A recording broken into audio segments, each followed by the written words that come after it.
Baik Bapak Ibu yang saya hormati, selanjutnya kita masih ada dua narasumber lagi. Narasumber yang ketiga yaitu dari Ikatan Dokter Anak Indonesia dengan tema pencegahan dan penanganan terpapar COVID-19 gitu ya. Dalam hal ini kita melihat data dan tantangan pengendalian layanan yang berkualitas. Dari IDAI nanti akan disampaikan oleh Ketua Umum langsung, sudah hadir Profesor Dr. Aman Bakti Pulungan selaku Ketua Umum IDAI. Terima kasih Prof sudah hadir pada kesempatan kali ini. Prof Aman menempuh pendidikan di S1 FK UMSU tahun 84, kemudian pendidikan dokter spesialis di FK UI 96, kemudian spesialis 2 juga di Jakarta, dan dokternya juga di FKUI tahun 2015 dan juga guru besar di Fakultas UI. Untuk itu kita persilakan Prof Aman, waktu kita ada sekitar 20 menit untuk menyampaikan paparannya. Oke, baik, makasih. Saya coba sharing slide-nya. Kalau masalah penanganan anak, kita udah siap. Jadinya tinggal ini aja, dan kemarin kita juga launching itu bagaimana isolasi mandiri di rumah. Kalau itu sih tidak jadi masalah. Jadi masalah treatmentnya kita sangat siap, dan seluruh dokter anak. Yang masalahnya adalah overload dan juga masalah di hulunya. Nah, saya mau lihat situasi saat ini dan yang kedepannya. Inilah ranah KPAI, yang KPAI harus bersuara keras sekali bahwa anak Indonesia ini ke depannya bagaimana. Karena anak Indonesia inilah yang akan nanti memimpin negara ini semua. Jadi kita tahu, saya tidak bahas lagi. Nah, saya bisa mengatakan masalah saat ini, mereka ini datanya ini tidak transparan dan irit-irit testingnya terutama pada anak. Ini yang menjadi masalah. Akhirnya kita dapat kasusnya yang paling tinggi di dunia. Saya bisa mengatakan, ketidaksamarataan inilah yang membuat kita tidak pernah selesai dari pandemi ini. Kita lihat DKI ini bagus. Nah, Indonesia masih di bawah harusnya. Nah, jadi kita lihat Jogja tinggi, Riau tinggi, yang lain-lain ini banyak sekali. Testingnya itu tidak sesuai, dan testing ini diirit-irit, bahkan hanya antigen, tidak di PCR. Nah, ini kan menjadi masalah jadinya. Dan tolong kalau untuk saat ini, tadi ada Bapak dari Satgas atau BNPB, janganlah berbicara kalau masalah nyawa pada saat ini masalah budget lagi. Usaha vaksinasi ini, kita harusnya dapat 2 juta per hari. Sampai sekarang memang belum, ini masih jauh. Dan tolong dong dari Dinkes semua, ini sekarang anak kan sudah bisa diimunisasi. Lihat kan, terutama di luar Jawa, di luar DKI, cakupan imunisasi ini sangat ini. Nah, ini tantangan buat Dinkes, kesempatan pada saat ini, ketika imunisasi anak ini, Dinkes ini akan sangat berperan dan untuk testing ini. Jadi, tunjukkan bahwa kita mampu jadinya. Dan ini kita lihat ini semua, tingkatan ini semua sudah tahu semua kalau saya bilang. Nah, masalahnya apa? Indonesia ini testing kita di bawah Pakistan, di bawah semuanya. Ketika testing kita ini rendah, kita kan tidak bisa berbicara banyak. Anak tidak ditesting, anak tidak pakai masker, anak dibawa ke kerumunan, anak mau dibawa masuk ke sekolah. Akhirnya apa?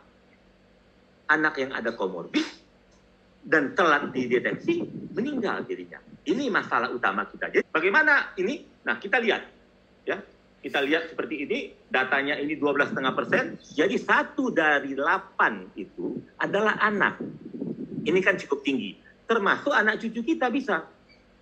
Total kasus kita ini kan 2 jutaan sekarang. Ini udah nambah lagi, karena nambah 20.000 per hari. Nah, ini data minggu lalu. Jadi kalau kita lihat, kalau 12,5%, berarti apa? Ada 250 ribuan. Harusnya anaknya. Dulu katanya anak tidak apa-apa. Tadi saya diwawancara oleh CNN Internasional. Kemarin oleh Australia. Karena apa? Karena mereka lebih takut untuk masalah anak ini. Ketimbang kadang-kadang media kita kurang percaya.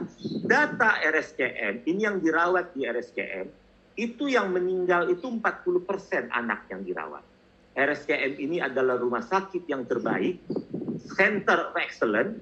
Kita aja tidak mampu menyelamatkan anak yang dirawat karena COVID, karena datangnya itu sudah berat. Kenapa? Karena di hulunya ini sistemnya tidak betul. Akhirnya datang ke kita, kita udah dalam keadaan yang sulit untuk menyelamatkan ini anak. Nah, data ini dari Lancet. Lancet ini publikasi ilmiah. Mortalitas kita ini 11% untuk anak ini. Jadi kalau dihitung rata-rata, ini sekitar 5 sampai 6% jadinya. Kalau kita lihat rata-rata. Ini yang saya katakan sebetulnya. Yang diperdebatkan akhirnya. 3 sampai 5% data IDAI bagaimana.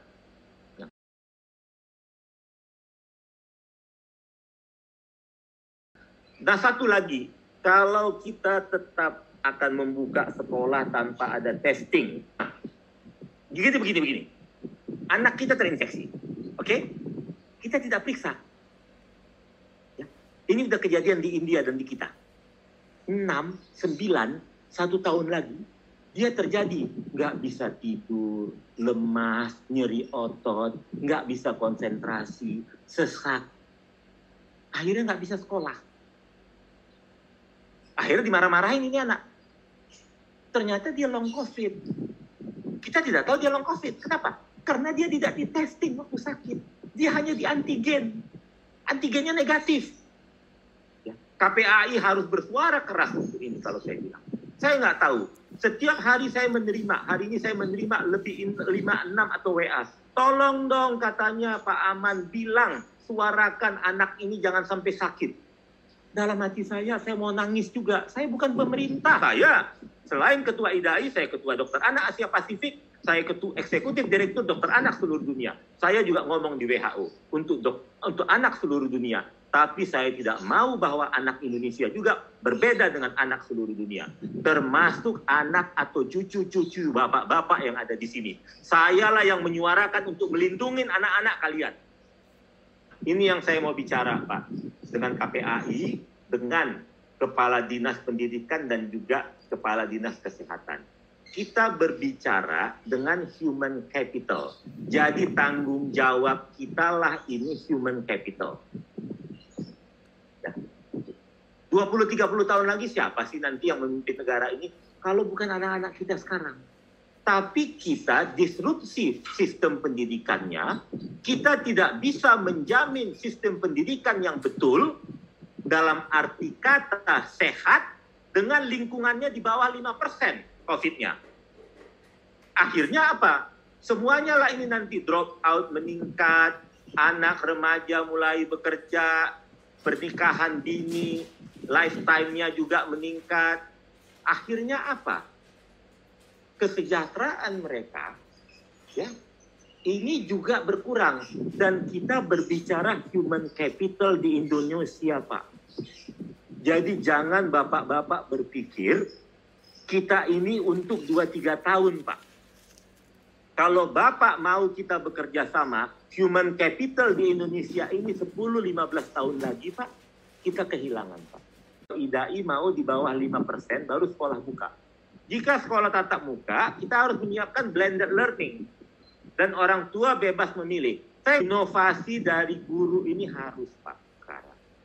Ya. Inovasi harus guru. Dan jangan dibebankan lagi pelajaran yang begitu banyak. Kita belajar dari orang Jepang. Ya. Bagaimana mendisiplinkan diri, akhlak bisa diajarkan seperti itu. Dan anak bisa mandiri. Ketimbang diberikan beban yang begitu berat, yang anak semua stres untuk sekolah online. Yang orang tuanya sendiri tidak bisa membantu. Nah, jadi saya rasa pada saat libur sekolah ini, Dinkes dengan Dinas Pendidikan dengan seluruh guru harus berinovasi jadinya. Merubah sistem polanya. Saya lihat kemarin di Amerika, di Singapura, di Australia, semua itu mereka membuat berbeda jadinya. Bahkan sekolahnya dibuat outdoor. Nah, ini rekomendasinya saya bilang ini bisa dilihat sih di ini Pak. Saya ini ya waktu saya singkat ya. Jadi kalau bisa memang harus ada outdoor dan harus ada HEPA filter. Nah, fasilitas dan lain-lain ini semua ya, kontak tracing ini harus bisa dilakukan, harus ada orientasi pemakaian masker. Terus dukungan mental orang tua ini paling penting, ya. Panduan tambahan sekolah berasrama. Anak memiliki potensi yang sama dengan dewasa. Ini sudah pasti, Pak. Percayalah, Pak, kalau saya bilang. Dan anak juga menularkan. Jumlah virus pada anak yang terinfeksi setara dengan dewasa. Bahkan pada balita, lebih lagi dia. Sekolah tatap muka, walaupun hanya 2 jam, anak menjadi berkumpul kemungkinan transmisi virus. Waspadai mutasi virus, terutama varian Delta, terbukti lebih mudah menular, menimbulkan gejala berat pada usia lebih muda, Pak. Belum ada kedisiplinan penggunaan masker yang baik di masyarakat. Ya. Asumsi anak juga belum mampu disiplin masker. Ini, ingat, disiplin masker diperlukan bukan hanya saat di sekolah, melainkan juga saat perjalanan. Itu tanggung jawab kita semua. Ketika buka sekolah, ada yang positif, bagaimana mitigasinya? Kita minta dulu 1 anak yang positif, 30 tracing harus kita lakukan. Baru bisa kita berani buka sekolah sebetulnya. Ya. Nah, jadi untuk saat ini, saya boleh dibawa kemana saja, Pak. Untuk saat ini ya, untuk saat ini. Sampai selesai PPKM darurat ataupun PSBB ini atau lockdown. Kita alergi dengan istilah lockdown soalnya. Kembali ke sekolah, pergi ke tempat umum atau kerumunan, jangan dulu.